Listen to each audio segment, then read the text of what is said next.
حضرت امام اعظم ابو حنیفہ رضی اللہ تعالیٰ عنہ کا زمانہ تھا۔ ایک مرتبہ ایک شخص کے گھر میں چوری ہو گئی۔ چور اسی محلے ہی کا تھا۔ چور نے چوری کرتے وقت گھر کے مالک کو پکڑا اور زبردستی حلف لیا کہ اگر تو نے کسی کو ہمارا نام بتلایا کہ ہم نے تیرے گھر چوری کی تو تیری بیوی پر 3 طلاق پڑ جائے گا۔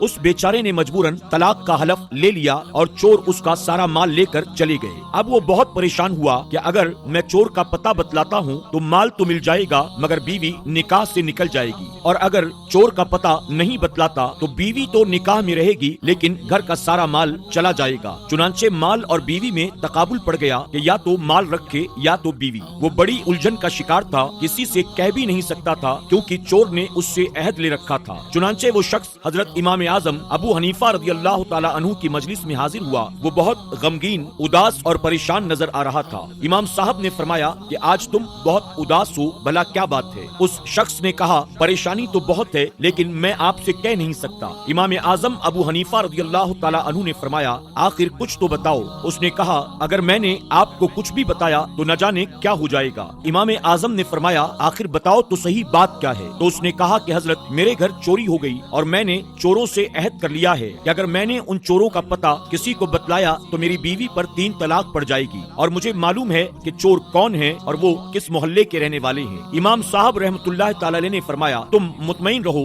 بیوی بھی تمہارے نکاح سے باہر نہیں جائے گی اور تمہارا سارا مال بھی مل جائے گا، اور چوروں کا پتہ بھی تم ہی بتاؤ گے۔ پورے کوفہ میں شور ہو گیا کہ امام اعظم ابو حنیفہ رحمۃ اللہ تعالی علیہ آخر یہ کیا کر رہے ہیں؟ یہ تو ایک عہد ہے، جب وہ پورا کرے گا تو اس کی بیوی پر طلاق پڑ جائے گی۔ یہ امام صاحب نے کیسے کہہ دیا ہے کہ نہ بیوی نکاح سے باہر ہوگی اور نہ تیرا مال جائے گا؟ غرض علماء اور فقہاء اکرام پریشان ہو گئے۔ امام اعظم نے فرمایا کل نماز ظہر میں تمہارے محلے کی مسجد میں آ کر پڑھوں گا۔ چنانچہ امام صاحب نماز ظہر میں تشریف لائے، وہاں ظہر کی نماز ادا کی۔ اس کے بعد اعلان کر دیا کہ مسجد کے دروازے بند کر دیے جائیں اور کوئی باہر نہ نکلے۔ اس وقت مسجد میں موجود لوگوں میں وہ چور بھی موجود تھے۔ آپ نے مسجد کا دروازہ کھول دیا اور ایک طرف خود بیٹھ گئے، ایک طرف اس شخص کو کھڑا کر دیا، اور آپ نے فرمایا ایک ایک آدمی کو باہر نکالا جائے گا، جو چور نہ ہو تو اس کے متعلق کہہ دینا کہ یہ نہیں ہے، اور جب تمہارے گھر کا چور نکلے تو خاموش رہنا، تمہیں کچھ کہنے کی ضرورت نہیں ہے۔ چنانچہ جو چور نہیں ہوتے ان کے متعلق وہ کہتا جاتا یہ نہیں ہے،